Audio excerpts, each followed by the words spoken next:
Asia কাপের আগে বড় পরীক্ষা নেদারল্যান্ড সিরিজকে প্রস্তুতির মঞ্চ ভাবছে বাংলাদেশ। আগামী সেপ্টেম্বরেই মাঠে গড়াচ্ছে এশিয়া কাপ।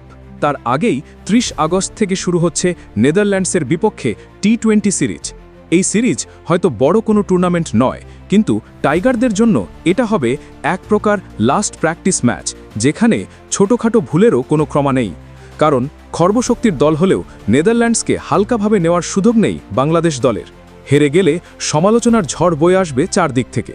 তাই সিরিজটিকে পরীক্ষামূলক মঞ্চ ভাবলেও ক্যাপ্টেন লিটন দাস একেবারেই সতর্ক।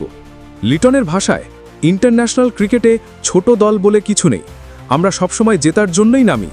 আগেও বাংলাদেশ হেরেছে, ভবিষ্যতেও হারতে পারে, কিন্তু আসল বিষয় হচ্ছে আমরা কতটা ভালো ক্রিকেট খেলতে পারছি। এই সিরিজটাই বলে দেবে টাইগাররা আসন্ন এশিয়া কাপের জন্য কতটা প্রস্তুত। লিটনের মতে সিলেটের ব্যাটিং ফ্রেন্ডলি উইকেট আর আবুধাবির কন্ডিশন অনেকটাই একরকম, তাই এই সিরিজ থেকে এশিয়া কাপে পারফরম্যান্সের আভাস পাওয়া যাবে।